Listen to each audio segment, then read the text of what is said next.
आज इस video lecture में हम टॉपिक कवर करने वाले हैं electric charging, method of electric charging, जिसमें हम पढ़ेंगे charging by induction, charging by rubbing, charging by conductions. इसके अलावा हम एक छोटा सा टॉपिक और यहाँ पे डिस्कस करेंगे जो है हमारा वर्क फंक्शन, जो बड़ा ही इंपॉर्टेंट होने वाला है। So good morning, good afternoon and good evening everyone, और आप देख रहे हैं सिकोपीडिया यूट्यूब चैनल। मैं आपके साथ हरित। तो चलिए स्टार्ट करते हैं। सबसे पहले हमारा टॉपिक होगा इलेक्ट्रिक चार्जिंग। तो पहले बच्चों, इलेक्ट्रिक चार्जिंग क्या होता है, सबसे पहले हम ये डिस्कस कर लेते हैं कि what do you mean by electrical charging. Electrical charging, तो पहले बच्चों इलेक्ट्रिक चार्जिंग क्या होता है, हमारा टॉपिक है इलेक्ट्रिक चार्जिंग क्या होता है, what do you mean by the electric. तो बच्चों इसको समझने के लिए आप समझिए, इलेक्ट्रिक चार्जिंग का मतलब होता है कि मान लीजिए आपके पास कोई बॉडी ए है और कोई बॉडी आपके पास प्यारे बच्चों बी है, और अगर मान लीजिए बॉडी ए के इलेक्ट्रॉन्स, प्यारे बच्चों बॉडी ए के इलेक्ट्रॉन्स जो हैं, अगर ए के इलेक्ट्रॉन्स बी में अगर ट्रांसफर हो जाते हैं, तो प्यारे बच्चों इसी प्रोसेस को इलेक्ट्रिक चार्जिंग कहा जाता है। तो एक्चुअल में the transfer of electron from one body to another body, that is called electric charging. तो आप कह सकते हैं the process in which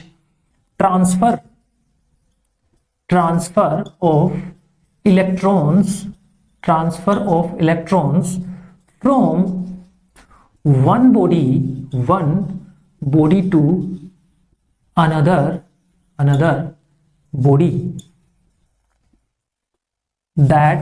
is called electric charging. electrical charging। तो पहले बच्चों इसे ही इलेक्ट्रिकल चार्जिंग कहा जाता है। क्या बोला हमने, the process in which transfer of electrons from one body to another body, that is called electrical charging. तो पहले बच्चों यहाँ इलेक्ट्रिकल चार्जिंग का मतलब है कि एक बॉडी से इलेक्ट्रॉन निकल के जब दूसरी बॉडी में ट्रांसफर होता है, तो इसी प्रोसेस को प्यारे बच्चों इलेक्ट्रिक चार्जिंग कहलाता है। इसमें सबसे इंपॉर्टेंट चीज याद रखना कि जब इलेक्ट्रिक चार्जिंग होगा तो उसमें इलेक्ट्रॉन रिस्पॉन्सिबल होगा। प्रीवियस लेक्चर में आपने पढ़ा था, क्योंकि किसी बॉडी का इलेक्ट्रिफिकेशन या किसी बॉडी का चार्ज होना, ये कौन रिस्पॉन्सिबल होता है उसके लिए, इलेक्ट्रॉन, क्योंकि प्रोटॉन तो न्यूक्लियस में बाउंड रहता है स्ट्रॉन्ग न्यूक्लियर फोर्स के साथ, वो बाहर नहीं निकल सकता, एक बॉडी से दूसरी बॉडी में नहीं जा सकता। इसलिए इलेक्ट्रॉन का ट्रांसफर होना इलेक्ट्रिकल चार्जिंग कहलाता है, ये आपको ध्यान रखना है। तो आई होप आपको समझ में आएगा। बच्चों जैसे कि आप देख रहे हैं, जैसे आप अपनी डेली लाइफ में देखते हो कि जब हम अपने मोबाइल को जब हम पावर सप्लाई के साथ कनेक्ट करते हैं, मतलब चार्जर के थ्रू जब पावर सप्लाई से अपने मोबाइल को हम कनेक्ट करते हैं, तो पावर सप्लाई यानी चार्जर से इलेक्ट्रॉन निकल के जो है हमारे मोबाइल की बैटरी में ट्रांसफर होते हैं प्यारे बच्चों। फिर उसके बाद क्या होता है, हमारी जो मोबाइल की बैटरी है वो चार्ज होने लगती है। तो प्यारे बच्चों एक्चुअल में ये हमारी चार्जिंग का प्रोसेस हुआ। तो इस चार्जिंग के प्रोसेस में इलेक्ट्रॉन जो है वो चार्जर यानी पावर सप्लाई और मोबाइल के बीच में इलेक्ट्रॉन का ट्रांसफर हो रहा है प्यारे बच्चों, इसी को ही हम चार्जिंग कहते हैं, इसी को ही हम इलेक्ट्रिकल चार्जिंग कहते हैं। तो जितनी भी बैटरी चार्ज होती है तो उसमें इलेक्ट्रॉन का ट्रांसफर हो रहा है, इसलिए उसको हम कह देते हैं इलेक्ट्रिकल चार्जिंग। आई होप आपको समझ में आया कि इलेक्ट्रिक चार्जिंग क्या होती है। अब देखिए बच्चों, अब हम जो पढ़ेंगे वो पढ़ेंगे next topic, method of electric charging. Methods of electric charging. फिर बच्चों ये कह रहा है कि चार्जिंग करने के क्या क्या मेथड्स हो सकते हैं। फिर बच्चों चार्जिंग करने के क्या क्या मेथड हो सकते हैं, क्या चार्जिंग के बहुत सारे मेथड्स हो सकते हैं। फिर बच्चों हाँ, चार्जिंग के मेनली जो है 3 मेथड्स होते हैं। आप ध्यान से समझिए, चार्जिंग के 3 मेथड्स होते हैं। नंबर एक तो होता है फिर बच्चों चार्जिंग बाय रबिंग। एक मेथड होता है चार्जिंग बाय रबिंग, जिसे हम चार्जिंग बाय फ्रिक्शन भी कह देते हैं। फिर बच्चों चार्जिंग बाय फ्रिक्शन भी कह देते हैं। और दूसरा हमारा प्रोसेस होता है चार्जिंग बाय इंडक्शन। और फिर बच्चों थर्ड जो मेथड होता है आपका, जो थर्ड मेथड होता है वो होता है चार्जिंग बाय कंडक्शन। तो हमारे पास 3 मेथड्स होते हैं, और 3 मेथड को आप ध्यान से समझिए कि हमें किसी बॉडी को चार्ज करना है, यानी हमें किसी इलेक्ट्रिकल चार्जिंग वाली प्रोसेस करनी है, यानी इलेक्ट्रॉन का ट्रांसफर करना है, क्योंकि इलेक्ट्रिकल चार्जिंग का मतलब होता है ट्रांसफर ऑफ इलेक्ट्रॉन। और अगर हम इलेक्ट्रॉन का एक बॉडी से दूसरी बॉडी में ट्रांसफर करना चाहते हैं तो उसके 3 मेथड्स हैं। एक मेथड है चार्जिंग बाय रबिंग, यानी कोई 2 बॉडी को लेके आप उनका रबिंग करके, उनको रब करके, फ्रिक्शन करके इलेक्ट्रॉन का ट्रांसफर कर सकते हो, जिसे हम कहते हैं चार्जिंग बाय रबिंग। पर जो दूसरा है चार्जिंग बाय इंडक्शन, यानी एक बॉडी को दूसरी बॉडी के अगर हम पास लाएं तो उस दौरान एक बॉडी से इलेक्ट्रॉन जो है दूसरी बॉडी में ट्रांसफर हो सकता है। ये दूसरा मेथड हो गया। तीसरा मेथड आप देख रहे हैं, तीसरा मेथड है charging by conduction.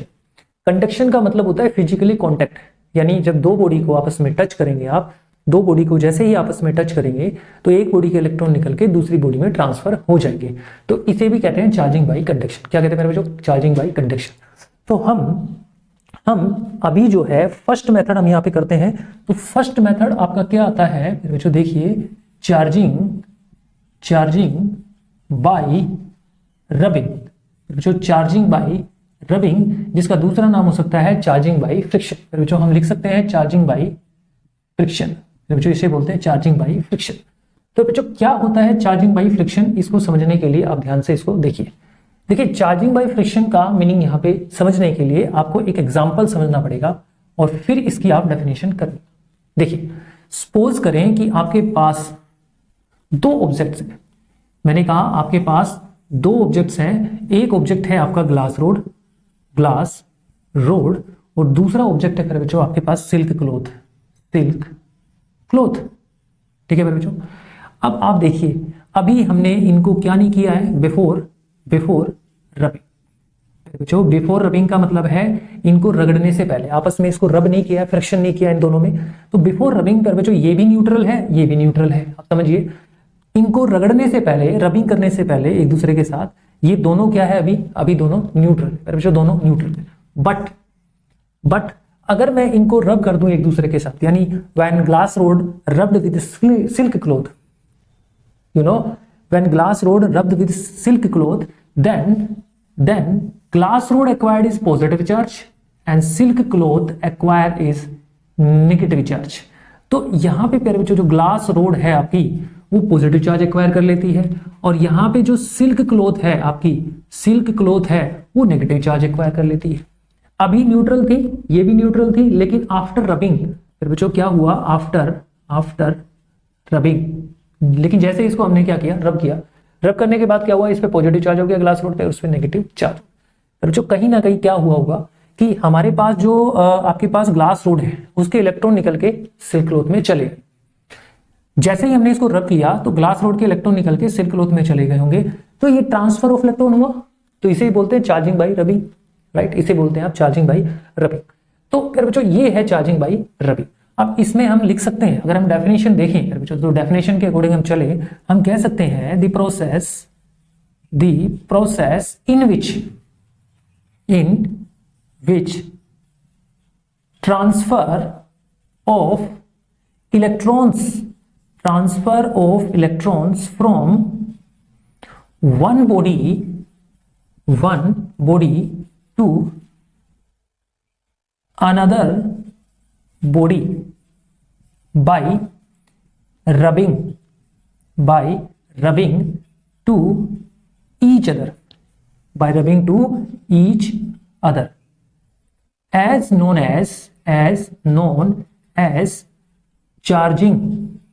charging by rubbing। इसे कहते हैं बच्चों चार्जिंग बाय रबिंग। तो हमने देखो डेफिनेशन में क्या लिखा, आप डेफिनेशन को ध्यान से देखिए क्या बोला? The process in which transfer of electron from one body to another body by rubbing to each other as known as charging by rubbing. मतलब एक ऐसा प्रोसेस जिसमें इलेक्ट्रॉन का ट्रांसफर हो एक बॉडी से दूसरी बॉडी में। कब? जब उन दो बॉडी को एक दूसरे के साथ रब किया जाए, तो इसी प्रोसेस को क्या जाना जाता है प्यारे बच्चों? Charging by rubbing. सिंपल सा है, चार्जिंग बाय रबिंग कहा जाता है। अब फिर बच्चों क्या किया हमने? ग्लास रोड, अभी फिर देखते हैं हम कि ग्लास रोड को सिल्क क्लॉथ के साथ रब किया, इलेक्ट्रॉन ट्रांसफर होंगे ग्लास रोड से, ट्रांसफर होकर सिल्क क्लॉथ में चले। अब जब इस ग्लास रोड से इलेक्ट्रॉन निकल गए तो भाई इस पे पॉजिटिव चार्ज बच गया, क्योंकि जहां से इलेक्ट्रॉन निकल जाता है वहां पे वैकेंट प्लेस बच जाता है। उसी वैकेंट प्लेस को हम क्या मान सकते हैं? Positive charge. We consider the positive charge या act like a positive charge. ये पॉजिटिव चार्ज की तरह बिहेव कर जाते हैं क्योंकि यहां से इलेक्ट्रॉन निकल गया, तो ये इलेक्ट्रॉन चला गया इसमें, यहां बच गया पॉजिटिव चार्ज, यहां बच गया नेगेटिव चार्ज। तो फिर बच्चों अब देखो ये बॉडी चार्ज होगी। तो चार्जिंग बाय रबिंग से हमने दो न्यूट्रल बॉडी को क्या कर दिया? चार्ज कर दिया। फिर बच्चों क्या कर दिया हमने? चार्ज कर दिया। अब ध्यान से देखिए, एक एग्जांपल और भी हम देख सकते हैं मेरे बच्चों, एक एग्जांपल हम और भी देख सकते हैं। इस एग्जांपल को आप ध्यान से समझने की कोशिश करिए। देखिए एग्जांपल क्या है आप समझिए। एग्जांपल है आपका कि अगर मान लो इसके अलावा अगर हम ऐसा करते हैं, एक एग्जांपल है कि अगर हम एक एबोनाइट रोड लें प्यारे बच्चों, एबोनाइट रोड ले, और प्यारे बच्चों एक फर ले, फर FUR फर, ठीक है। ये एक तरह से बोल सकते हैं किसी एनिमल की चमड़ी होती है जिसे हम स्किन कहते हैं, जैसे कैट फर, जो बिल्ली होती है उसकी जो खाल होती है ना, स्किन होती है, उसकी बात कर रहे हैं। अगर वो फर है और एक एबोनाइट रोड है, अगर हम देखें तो जो बिफोर रबिंग है, बिफोर रबिंग, पर जो रबिंग करने से पहले हर चीज न्यूट्रल होती है, इनिशियली स्टेज पे हर चीज न्यूट्रल है, तो प्यारे बच्चों ये भी, यानी रबिंग करने से पहले ये दोनों न्यूट्रल है। लेकिन प्यारे बच्चों अगर मान लो सपोज करो हमने इन दोनों को रब कर दिया, यानी हम कह सकते हैं आफ्टर रबिंग, तो प्यारे बच्चों हमने क्या किया, इन दोनों को रब कर दिया।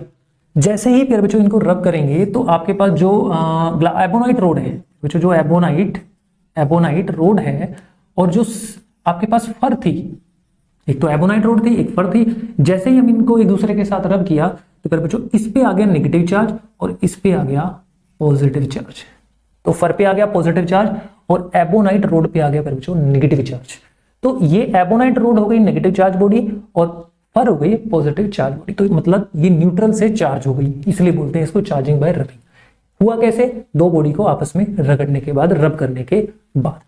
तो प्यारे बच्चों अब हमारे पास ये तो हमें समझ में आ गया कि चार्जिंग बाय रबिंग क्या होती है, ठीक है, इससे कोई प्रॉब्लम नहीं है, ये अच्छे से आपको समझ, आई होप आपको अच्छे से समझ में आ गया होगा। लेकिन अब हम जो ध्यान देंगे कि why glass rod acquired is positive charge and silk cloth acquired negative charge. लेकिन ऐसा भी तो हो सकता था कि glass rod negative charge acquire कर सकती थी, silk cloth positive charge acquire कर सकती थी। इस एग्जांपल में देखें तो आपके पास ebonite rod positive charge acquire कर सकती थी और आपके पास फर जो है नेगेटिव चार्ज एक्वायर कर सकती थी, लेकिन ऐसा नहीं हुआ। तो इसके पीछे एक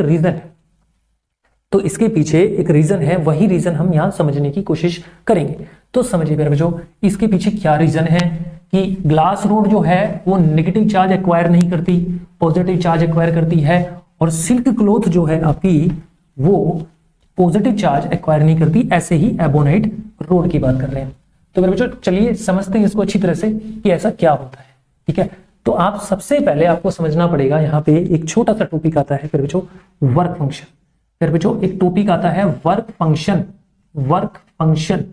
मेरे बच्चों क्या बोला मैंने, टॉपिक वर्क फंक्शन। तो मेरे बच्चों जो वर्क फंक्शन है, जनरली हम वर्क फंक्शन को फाई नोट से डिनोट करते हैं, ठीक है। अच्छा वर्क फंक्शन होता क्या है मेरे बच्चों, देखिए जैसे सपोज करो मेरे बच्चों आपके पास एक बॉडी है और उसके पास ये सरफेस है, ठीक है, और इस सरफेस पर आपको पता है इलेक्ट्रॉन क्या कर रहा है, मान लो मूव कर रहा है, या इलेक्ट्रॉन इसके पास हो सकता है मूव ना कर रहा, इसके सरफेस पे इलेक्ट्रॉन्स हो सकता है, या ऐसा भी कह सकते हैं कि ये बॉडी है और इसके पास फ्री इलेक्ट्रॉन भी हो सकता है और हो सकता है ना भी हो, ठीक है, दोनों चीजें हो सकती है। हो सकता है कंडक्टर बॉडी है या हो सकता है ये इंसुलेटिंग बॉडी है, ठीक है।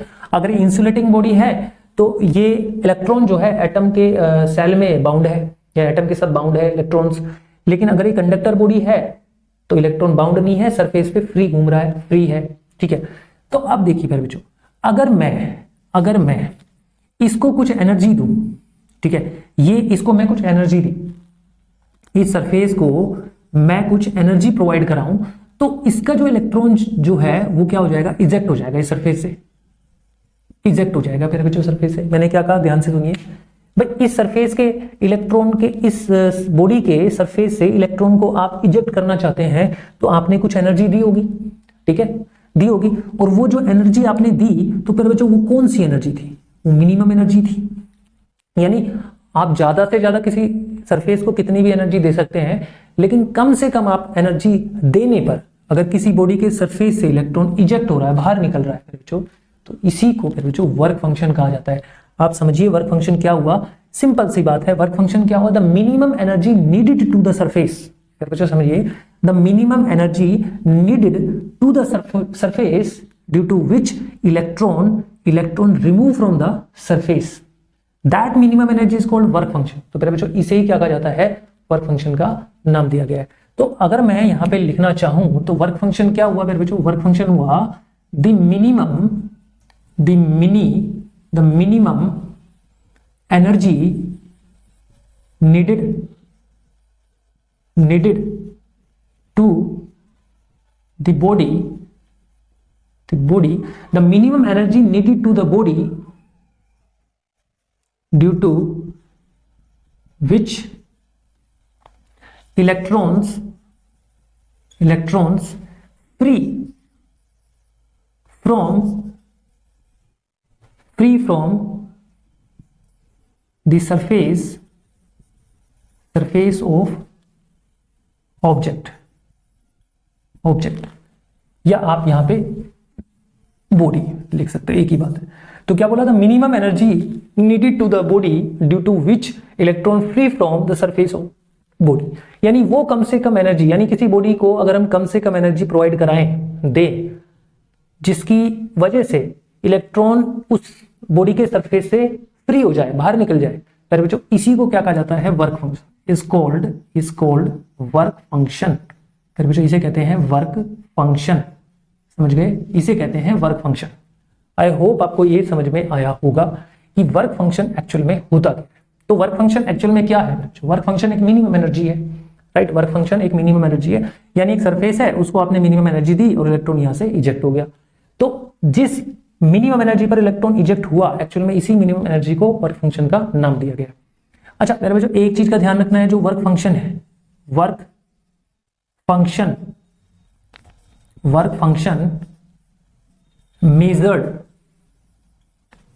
मेजर्ड इन इलेक्ट्रॉन वोल्ट, जिसे आप EV लिख सकते हैं प्यारे बच्चों, यानी वर्क फंक्शन को मेजर किया जाता है प्यारे बच्चों इलेक्ट्रॉन वोल्ट में। हम ये कह सकते हैं कि वर्क फंक्शन जो है ना, वो प्रैक्टिकल यूनिट होती है, प्रैक्टिकल यूनिट ऑफ, यानी प्रैक्टिकल यूनिट ऑफ, अगर वर्क फंक्शन कहें, वर्क फंक्शन की जो प्रैक्टिकल यूनिट होती है वो इलेक्ट्रॉन वोल्ट होती है। जैसे अगर हम बात करें एनर्जी, भाई वर्क फंक्शन एक एनर्जी है, लेकिन एनर्जी की अगर हम बात करें तो एनर्जी की SI यूनिट जो होती है मेरे बच्चों, वो क्या होती है, जूल होती है, सबको पता है। लेकिन हम अगर बात करेंगे इलेक्ट्रॉन की, बात करेंगे न्यूक्लियस की, बात करेंगे एटम की, तब हम वर्क फंक्शन यानी एनर्जी की जो आपके पास प्रैक्टिकल यूनिट लेंगे वो इलेक्ट्रॉन वोल्ट लेंगे, ना कि SI यूनिट लेंगे। तो यहाँ पे हमने इलेक्ट्रॉन वोल्ट इसलिए लिया क्योंकि ये प्रैक्टिकल यूनिट है। बहुत छोटे लेवल पे जब एनर्जी की बात होती है तो उसे हम इलेक्ट्रॉन वोल्ट में लेते हैं। तो आई होप आपको समझ में आ रहा है। अच्छा अब देखिए वर्क फंक्शन के बारे में हम अगर थोड़ा सा और डिस्कशन करें तो ध्यान से सुनिए, जो डिफरेंट मटेरियल होता है तो हम कह सकते हैं different material have different work function. मेरे बच्चों मैंने क्या लिखा है, ध्यान से समझिएगा। आप कह रहा है different material have different work function, अलग अलग मटेरियल का वर्क फंक्शन अलग अलग होता है मेरे बच्चों। मैंने क्या बोला, अलग अलग मटेरियल का वर्क फंक्शन अलग अलग होता है मेरे बच्चों। जैसे एग्जांपल के तौर पे मैं लिख दूं यहाँ पे कि भाई अगर मान लो आपके पास ग्लास रोड है और आपके पास सिल्क क्लॉथ है, आपके पास एबोनाइट रोड है, ऐसे ही आपके पास फर है, ऐसे ही आपके पास कोई कोम्ब है, प्लास्टिक कोम्ब है, ऐसे ही आपके पास कोई मेटल्स है ना। मेटल में भी बहुत सारी हो सकती है, आयरन हो सकती है, जैसे हमने लिख दिया सच एज आयरन हो सकता है, आपके पास सिल्वर हो सकता है, एक्सेट्रा। तो फिर बच्चों ये जितने भी मटेरियल्स होते हैं इन सभी का वर्क फंक्शन अलग अलग होता है। जैसे ग्लास रोड का वर्क फंक्शन अलग होगा, सिल्क क्लॉथ का। जो डिफरेंट मटेरियल का वर्क फंक्शन क्या होगा, डिफरेंट। पहले बात तो याद रखनी है, डिफरेंट मटेरियल का वर्क फंक्शन कैसा होता है, डिफरेंट होता है। ये आपको ध्यान रखना पड़ेगा, ठीक है। तो वर्क फंक्शन के बारे में आई होप आपको ये समझ में आया होगा। ध्यान से मेरी बात सुनिएगा कि वर्क फंक्शन अगर डिफरेंट मटेरियल का डिफरेंट होता है तो यहां पे एक टेक्निक समझनी है आपको। जैसे मैं एग्जांपल के तौर पे टेक्निक समझा रहा हूं आपके पास। मान लीजिए फिर बच्चों आपके पास दो बॉडी है, ठीक है, आपके पास दो बॉडी है, एक बॉडी ए है और एक बॉडी आपके पास बी है, ठीक है। एक बॉडी ए है और एक बॉडी आपके पास बी है। फिर बच्चों जो बॉडी ए है उसका वर्क फंक्शन मैं मान के चलता हूं 10 इलेक्ट्रॉन वोल्ट, और जो बॉडी आपके पास बी है उसका वर्क फंक्शन मैं मान के चलता हूं 20 इलेक्ट्रॉन वोल्ट। तो बच्चों अगर देखें तो ए बॉडी का वर्क फंक्शन कम है और बी बॉडी का वर्क फंक्शन ज्यादा है, ठीक है। ए बॉडी का वर्क फंक्शन ये है और बी बॉडी का वर्क फंक्शन ये है। अब ध्यान से सुनिएगा कि अगर इस बॉडी का वर्क फंक्शन 10 इलेक्ट्रॉन वोल्ट है तो इसका मीनिंग क्या होता है। इसका मीनिंग होता है कि अगर मैं इसके सरफेस से, इस बॉडी ए के सरफेस से इलेक्ट्रॉन को इजेक्ट करना चाहूं तो मुझे मिनिमम कम से कम 10 इलेक्ट्रॉन वोल्ट एनर्जी देनी पड़ेगी। अगर मैं इस सरफेस को 10 इलेक्ट्रॉन वोल्ट एनर्जी से कम दे देता हूं तो इसके इलेक्ट्रॉन सरफेस से बाहर नहीं निकलेंगे। लेकिन अगर 10 इलेक्ट्रॉन वोल्ट एनर्जी या इससे ज्यादा दूं तो इलेक्ट्रॉन ट्रांसफर मतलब इस इलेक्ट्रॉन सरफेस से बाहर निकल जाएंगे। ऐसे ही देखिए, अब बॉडी बी है, कोई डिफरेंट मटेरियल की बॉडी बी है, अब इसका वर्क फंक्शन है 20 इलेक्ट्रॉन वोल्ट। तो प्यारे बच्चों अगर मैं इसको मिनिमम इतनी एनर्जी देता हूं तो इलेक्ट्रॉन बाहर निकल जाएगा, लेकिन इससे कम अगर एनर्जी इसको प्रोवाइड कराऊं तो इलेक्ट्रॉन बाहर नहीं निकलेगा। इतनी या इससे ज्यादा अगर मैं एनर्जी इसको प्रोवाइड कर, भाई ज्यादा तो कितनी भी करवा सकते हो, लेकिन ज्यादा इससे होनी चाहिए, तो इलेक्ट्रॉन इस सरफेस से बाहर निकल जाएंगे, राइट। लेकिन प्यारे बच्चों आप ध्यान से समझो, जो बॉडी ए और बॉडी बी है, आपने देखा वर्क फंक्शन ऑफ बॉडी ए और बॉडी बी मैंने यहाँ पे शो किया हुआ है। अब मैंने क्या किया, इन दोनों बॉडी को क्या कर दिया, रब कर दिया, रबिंग। मैंने जैसे इन बॉडी को रब किया मेरे बच्चों, जैसे ही मैंने इस बॉडी को रब किया तो जो एनर्जी प्रोड्यूस हुई, जो एनर्जी यहां पे कह सकते हैं जो एनर्जी प्रोड्यूस हुई वो प्यारे बच्चों 15 इलेक्ट्रॉन वोल्ट हुई। आप समझिए, जैसे ही बॉडी ए और बी को हमने रबिंग किया तो एनर्जी प्रोड्यूस हुई 15 इलेक्ट्रॉन वोल्ट। क्लियर है। अब आप सोच के देखिए, इस बॉडी के इलेक्ट्रॉन को निकलने के लिए 10 इलेक्ट्रॉन वोल्ट एनर्जी चाहिए थी, इसको 20 इलेक्ट्रॉन वोल्ट, लेकिन आपको रब करने पर इन दोनों को 15 इलेक्ट्रॉन वोल्ट एनर्जी मिल गई। इसका मतलब इतनी एनर्जी से इसके सरफेस से इलेक्ट्रॉन निकल जाएंगे, लेकिन इसके सरफेस से इलेक्ट्रॉन नहीं निकलेंगे, क्योंकि जो एनर्जी पैदा हुई वो इससे कम है लेकिन इससे ज्यादा है। तो इसका मतलब ये हुआ मेरे बच्चों, इलेक्ट्रॉन जो बॉडी ए से निकल के बॉडी बी में जा सकते हैं। अब देखिए इलेक्ट्रॉन कहां से कहां गया, बॉडी ए से बॉडी बी में ट्रांसफर हो सकता है। तो मेरे बच्चों अगर हम यहां देखें तो बॉडी ए का जो वर्क फंक्शन है तो लोअर वर्क फंक्शन है, लोअर वर्क फंक्शन है, और फिर बच्चों देखें तो इस बॉडी बी का वर्क फंक्शन जो है हायर वर्क फंक्शन है, हायर वर्क फंक्शन है। तो फिर बच्चों एक पॉइंट ये भी बन गया यहां पे वर्क फंक्शन का, एक पॉइंट ये भी बन गया कि electrons are transfer from lower work function to higher work function. फिर बच्चों देखो कितनी इंपॉर्टेंट बात है। अब हम यहां पे देख रहे हैं कि इलेक्ट्रॉन जो है एक्चुअल में जो लोअर वर्क फंक्शन से हायर वर्क फंक्शन में ट्रांसफर होता है, यानी दो बॉडी को जैसे ही रब करेंगे तो हमारा जो इलेक्ट्रॉन्स है वो लोअर वर्क फंक्शन से हायर वर्क फंक्शन में क्या हो जाएंगे, ट्रांसफर हो जाएंगे। तो मेरे बच्चों एक्चुअल में ये पूरा जो आपने टॉपिक पढ़ा ये होता है वर्क फंक्शन। अब आपको समझ में आया कि वर्क फंक्शन एक्चुअल में क्या होता है। अब हम आपको जो समझाएंगे चार्जिंग बाय रबिंग के कुछ हमने एग्जाम्पल दिए थे, उन्हीं एग्जाम्पल को हम समझने की कोशिश करेंगे कि जो चार्जिंग बाय रबिंग एक्चुअल में होता है उसमें अभी हमने डिस्कस किया था। जैसे हमने एक एग्जांपल डिस्कस किया था, अच्छा उसको समझने की आप कोशिश करिएगा। जैसे हमने बोला एग्जांपल में कि भाई यहाँ पे आपके पास एक ग्लास रोड है, यहाँ पे आपके पास एक सिल्क क्लॉथ है। तो ये है आपके प्यारे बच्चों ग्लास रोड और ये है आपके पास सिल्क क्लॉथ, ठीक है, ये आपका सिल्क क्लॉथ है, ठीक है। अब ध्यान से देखिए, ये कौन सा केस है, बिफोर रबिंग। फिर बच्चों देखो बिफोर रबिंग ये बॉडी भी न्यूट्रल है और ये बॉडी भी न्यूट्रल है, राइट। लेकिन आफ्टर रबिंग वाले केस में देखिए, अब हमने क्या किया इसको, आफ्टर रबिंग इन दोनों बॉडी को, यानी glass rod rubbed with silk cloth. ना आफ्टर दैट या आफ्टर रबिंग व्हाट हैपन, तो प्यारे बच्चों जो ग्लास रोड है और सिल्क क्लॉथ है वो चार्ज हो जाएंगे। ग्लास रोड और सिल्क क्लॉथ जो है वो आपके चार्ज हो जाएंगे, ग्लास रोड और ये हो गया आपका सिल्क क्लॉथ, ठीक है। आप समझिएगा क्या बोला मैंने भाई, आफ्टर रबिंग क्या होगा, जैसे इनको रब किया होगा तो क्या होगा, आप ध्यान से समझिए। जो आपका ग्लास रोड है उसके इलेक्ट्रॉन निकल के किस में चले जाएंगे, सिल्क क्लॉथ में चले जाएंगे। व्हाई, क्योंकि जो ग्लास रोड है उसका जो वर्क फंक्शन है, वर्क फंक्शन ऑफ ग्लास, यानी ग्लास रोड का जो वर्क फंक्शन है वो कैसा है प्यारे बच्चों, लोअर। लेकिन जो सिल्क क्लॉथ है प्यारे बच्चों उसका जो वर्क फंक्शन फाइव नोट है, जो प्यारे बच्चों फाइव नोट जो है इसका सिल्क क्लॉथ का जो वर्क फंक्शन है वो प्यारे बच्चों क्या है, हायर। अब ध्यान से देखिए, ग्लास रोड का वर्क फंक्शन लोअर है, सिल्क क्लॉथ का वर्क फंक्शन हायर है। जैसे इन दोनों को हमने रब किया, जो हीट पैदा हुई, जो एनर्जी पैदा हुई वो ग्लास रोड के वर्क फंक्शन से ज्यादा है और सिल्क क्लॉथ के वर्क फंक्शन से कम है, जिससे क्या हुआ कि इसका इलेक्ट्रॉन निकल के उसमें चला गया, क्योंकि जो इनके बीच में रब करने से हीट पैदा हुई, हीट एनर्जी पैदा हुई, इसके वर्क फंक्शन से वो ज्यादा है लेकिन इससे कम है, जिससे इलेक्ट्रॉन इसका पहले निकलेगा, इसका नहीं निकलेगा। तो इसका जो इलेक्ट्रॉन निकलेगा वो यहां से वहां ट्रांसफर हो जाएगा। तो फिर जब इलेक्ट्रॉन यहां से वहां ट्रांसफर हो गया तो इस पे बच्चों पॉजिटिव चार्ज आ गया और इस पे नेगेटिव चार्ज आ गया। तो फिर बच्चों जो glass rod acquired positive charge and silk cloth acquire negative charge. तो क्वेश्चन आपका पेपर में आ सकता है कि why glass rod acquire positive charge and silk cloth acquire negative charge after rubbing, why? Because the work function of glass rod is lower than work function of silk cloth, due to which electron transfer from glass rod to silk cloth. Because electron always transfer from lower work function to higher work function. क्योंकि electron हमेशा transfer होता है lower work function से higher work function.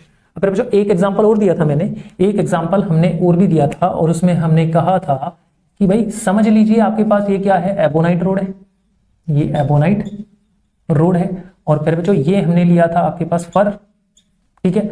अब ये कौन सा case है, बिफोर रबिंग, रब करने से पहले, तो रब करने से पहले दोनों न्यूट्रल है। लेकिन आफ्टर रबिंग फिर बच्चों क्या किया हमने, इसको रब किया आफ्टर रबिंग। जैसे ही हम इनको रब करते हैं तो क्या होगा, ठीक है, ये एबोनाइट रोड हो गई और ये थी हमारे पास फर। तो क्या होगा, व्हाट हैपन, जैसे इनको हमने रब किया आफ्टर रबिंग क्या होगा, आफ्टर रबिंग क्या होगा, तो बच्चों आफ्टर रबिंग क्या होगा कि फर से इलेक्ट्रॉन निकल के जो है वो कहां जाएंगे, एबोनाइट रोड में। Why? Because the work function of fur, जो फर का वर्क फंक्शन है फिर जो फाइन नोट वो कैसा है, फर का वर्क फंक्शन जो है वो लोअर है और फिर जो एबोनाइट रोड का जो वर्क फंक्शन है, फिर जो एबोनाइट रोड का जो वर्क फंक्शन है वो कैसा है, हायर। आप ध्यान से देखिए, एबोनाइट रोड का वर्क फंक्शन हायर है और फर का वर्क फंक्शन लोअर है। तो इलेक्ट्रॉन जैसे इनको रब करेंगे तो जो हीट पैदा होगी वो इससे तो ज्यादा होगी और इससे कम होगी, तो इलेक्ट्रॉन लोअर वर्क फंक्शन से ट्रांसफर हो जाएगा हायर वर्क फंक्शन पे। तो इस पे आ गया फिर बच्चों, इस पे यानी फर पे आ गया पॉजिटिव चार्ज और एबोनाइट रोड पे आ गया negative charge. So when ebonite rod rubbed with fur, then ebonite acquired negative charge and fur acquired positive charge. Why? Because electron always transfer from lower work function to higher work function. This is the reason electron transfer from lower work function to higher work function. तो बच्चों ये है mechanism कि electron का transfer जो है after rubbing जो है वो एक बॉडी से दूसरी बॉडी में कैसे मूव करता है, इलेक्ट्रॉन कैसे ट्रांसफर होता है। तो फिर आई होप आपको समझ में आएगा चार्जिंग बाय रबिंग क्या होती है, ठीक है। तो चार्जिंग बाय रबिंग हमने ऑलमोस्ट कर ही लिया, हम एक टेबल के बारे में यहाँ डिस्कस करेंगे बच्चों, एक टेबल को। तो अब हम एक टेबल पढ़ेंगे, चार्जिंग बाय जो रबिंग का हमने प्रोसेस किया है इसमें एक टेबल पढ़ेंगे, कुछ मटेरियल के नाम पढ़ेंगे हम, जिसमें हम ये समझ सकेंगे कि किसका वर्क फंक्शन कम है और किसका ज्यादा है और इलेक्ट्रॉन कैसे ट्रांसफर हो रहा है। तो प्यारे बच्चों हमारे पास टेबल है, हम कह सकते हैं table for some material, table for some material. तो यहां पे हम कह सकते हैं charges acquired by objects after rubbing या फ्रिक्शन। तो मेरे बच्चों ध्यान से देखना इस टेबल को, इसमें कहा है कि table for some material charges acquired by object after rubbing, यानी ये टेबल दी हुई है जिसमें कुछ ऑब्जेक्ट्स दिए जाएंगे आपके पास, ये ऑब्जेक्ट चार्ज एक्वायर करेंगे लेकिन रबिंग के बाद, रब करने के बाद, क्योंकि रब करने से पहले तो हर चीज न्यूट्रल है, हर ऑब्जेक्ट न्यूट्रल ही रहेगा, लेकिन रब करने के बाद की ये टेबल है, ध्यान रखना आपके पास। तो यहां पे प्यारे बच्चों देखो पॉजिटिव चार्ज बॉडी ली हमने, एक कॉलम तो हमने बनाया ये, और ये बनाएंगे हम नेगेटिव चार्ज बॉडी, ठीक है प्यारे बच्चों, ये हमारे पास टेबल है, ठीक है। अब इस टेबल में प्यारे बच्चों अगर हम इस टेबल को देखें तो एक में हम लिख सकते हैं यहाँ पे ग्लास रोड और यहां लिख सकते हैं हम सिल्क क्लॉथ। इस टेबल में प्यारे बच्चों देखिए ग्लास रोड लिखा है या सिल्क क्लॉथ, इसका मीनिंग समझिए आप। देखो ग्लास रोड को मैंने पॉजिटिव चार्ज बॉडी में रखा और नेगेटिव चार्ज बॉडी में मैंने सिल्क क्लॉथ। इसका मतलब क्या है कि जैसे ही ग्लास रोड और सिल्क क्लॉथ को आप रब करेंगे तो ग्लास रोड में पॉजिटिव चार्ज एक्वायर हो जाएगा और सिल्क क्लॉथ में नेगेटिव चार्ज एक्वायर हो जाएगा। आपको पता है क्यों? क्योंकि प्यारे बच्चों जो सिल्क क्लॉथ है इसका वर्क फंक्शन हायर है और ग्लास रोड का वर्क फंक्शन कम है। तो इलेक्ट्रॉन प्यारे बच्चों कहां से कहां ट्रांसफर होगा, इलेक्ट्रॉन ग्लास रोड से सिल्क क्लॉथ में, इसलिए ग्लास रोड पे पॉजिटिव चार्ज आ गया और सिल्क क्लॉथ पे प्यारे बच्चों नेगेटिव चार्ज आ गया। इसके बाद प्यारे बच्चों फर, हम यहाँ पे फर और यहाँ पे लिख देते हैं एबोनाइट, एबोनाइट रोड। तो प्यारे बच्चों यहाँ पे फर पॉजिटिव चार्ज बॉडी के कॉलम में रख दिया और एबोनाइट रोड को हमने नेगेटिव चार्ज बॉडी के कॉलम में रख दिया। इसका मतलब इस पे पॉजिटिव चार्ज क्यों आया होगा, क्योंकि इलेक्ट्रॉन जो है प्यारे बच्चों, इलेक्ट्रॉन जो है वो फर से एबोनाइट रोड में ट्रांसफर हो गया, क्योंकि इसका वर्क फंक्शन कैसा है, फर का work function of fur is lower than work function of ebonite rod, इसलिए उसमें नेगेटिव चार्ज आ गया। इसके अलावा प्यारे बच्चों एक जैसे कि हमारे पास वूल है, ठीक है, वूल और एक एम्बर रोड, एम्बर रोड, एक एम्बर रोड होती है, एम्बर होती है, एक मटेरियल होता है, ऐसे वूल होती है। अगर इन दोनों को अगर आपस में रगड़े, रब करें तो प्यारे बच्चों इलेक्ट्रॉन ट्रांसफर होगा वूल से एम्बर, ठीक है, क्योंकि वूल का वर्क फंक्शन एम्बर से कम होता है, ठीक है, इसलिए वूल से इलेक्ट्रॉन निकल के एम्बर में चले जाएंगे, तो वूल पे आ गया पॉजिटिव चार्ज और एम्बर पे आ गया नेगेटिव चार्ज। इसके अलावा प्यारे बच्चों ड्राई हेयर, ड्राई हेयर, और यहां पे लिखेंगे प्यारे बच्चों कोम्ब, क्या लिखेंगे, कोम्ब। प्यारे बच्चों अगर हम ड्राई हेयर के अंदर अपने सूखे बालों में अगर कंघा मारे, ऐसे कंघा स्लाइड करें, तो प्यारे बच्चों क्या, कभी आपने स्पार्क किसी आवाज या कोई साउंड, आपको स्पार्क का सा साउंड सुनाई दिया, अगर सूखे बालों में जैसे ही बार बार आप कंघा मारेंगे, कॉम्बिंग करेंगे, तो बच्चों एक आवाज आएगी, एक आवाज आएगी, वो चार्जिंग की आवाज होती है, चार्ज की वजह, चार्ज स्पार्क करता है, मतलब चार्ज जो है अट्रैक्शन की वजह से स्पार्क करता है। फिर बच्चों देखो ड्राई हेयर और कोम्ब को आपस में स्लाइड करेंगे या रब करेंगे, तो फिर बच्चों क्या होगा, ड्राई हेयर से इलेक्ट्रॉन जो है कोम्ब में चले जाएंगे, क्योंकि ड्राई हेयर का वर्क फंक्शन लोअर होता है कोम्ब से, तो इसका इलेक्ट्रॉन निकल के इसमें चला जाएगा, तो इस पर पॉजिटिव चार्ज बच जाएगा और इस पर नेगेटिव चार्ज बच जाएगा। अब प्यारे बच्चों हम यहाँ पे लेते हैं एबोनाइट रोड, आप ध्यान से सुनिएगा, एबोनाइट रोड, और एक लिखेंगे हम पॉलिथीन, पॉलिथीन। फिर जो अब देखो इंटरेस्टिंग चीज है कि एबोनाइट रोड हमने यहाँ पे नेगेटिव चार्ज बॉडी में ली थी, लेकिन अब की बार एबोनाइट रोड हमने पॉजिटिव चार्ज बॉडी में ले ली और पॉलिथीन को हमने नेगेटिव चार्ज बॉडी में रखा। देखो एबोनाइट रोड को पॉलिथीन के साथ जैसे रब करेंगे फिर बच्चों, एबोनाइट रोड का वर्क फंक्शन पॉलिथीन से कम होता है, ठीक है, लेकिन इस केस में फर का वर्क फंक्शन एबोनाइट रोड से ज्यादा था, सॉरी कम था, फर का वर्क फंक्शन एबोनाइट रोड से क्या था, कम था, लेकिन एबोनाइट रोड का वर्क फंक्शन पॉलिथीन से कम है, ठीक है, ऐसा बोलना पड़ेगा, सॉरी। तो देखो एबोनाइट रोड का वर्क फंक्शन पॉलिथीन से कैसा है, कम है कि नहीं, इसी वजह से एबोनाइट रोड के इलेक्ट्रॉन निकल के कहां चले जाएंगे, पॉलिथीन में चले जाएंगे, तो एबोनाइट रोड पे बच गया पॉजिटिव चार्ज और पॉलिथीन पे बच गया नेगेटिव चार्ज। तो पर बच्चों ये वाली चीज जो है इनके कंपैरिजन में इनका जो वर्क फंक्शन है, फाइव नोट मतलब वर्क फंक्शन कैसा है, लोअर है। इन कॉलम में जिसमें पॉजिटिव चार्ज बॉडी है, इन कॉलम का जो वर्क फंक्शन है, जितने भी मटेरियल उनका वर्क फंक्शन इनके कंपैरिजन में कैसा है, लोअर है, लेकिन इनका वर्क फंक्शन फाइव नोट कैसा है, हायर है, हायर वर्क फंक्शन में आते हैं बच्चों, इसीलिए इनके इलेक्ट्रॉन निकल के इसमें नहीं गए। इनके इलेक्ट्रॉन इसलिए निकले क्योंकि जैसे इनको हमने क्या किया, रब किया, तो इनके वर्क फंक्शन जितनी एनर्जी प्रोड्यूस हुई रबिंग करने के बाद, और इलेक्ट्रॉन इसके निकल के इजेक्ट होके सरफेस से और इसमें ट्रांसफर हो गए, तो इन पे आ गया पॉजिटिव चार्ज और इन पे आ गया नेगेटिव चार्ज। आई होप आपको ये समझ में आएगा ये टेबल। बच्चों बहुत सारे मटेरियल्स है, ध्यान रखें बहुत सारे मटेरियल्स होते हैं, ये मैंने कुछ मटेरियल्स बताए हैं आपको एग्जाम के पॉइंट ऑफ व्यू से कि इनके बेस्ड जो है कुछ क्वेश्चंस आ जाते हैं, फिर भी आप सभी कुछ ऐसे एवरीडे या कॉमन एग्जांपल लेके रखिए जिसका वर्क फंक्शन आपको थोड़ा थोड़ा पता हो। इवन आपको इतना तो पता हो कि किसका वर्क फंक्शन कम है किसका ज्यादा है, भलाई आप वर्क फंक्शन की वैल्यू आपको नहीं पता हो कि भाई एग्जैक्ट नंबर में कितनी वैल्यू होती है, ये ना पता हो, लेकिन इतना जरूर पता हो कि इसके कंपैरिजन में इसका वर्क फंक्शन कितना होता है, इसके कंपैरिजन में इतना किसका वर्क फंक्शन होता है। तो ये टेबल आप अच्छे से याद रखिए। तो थैंक यू वेरी मच।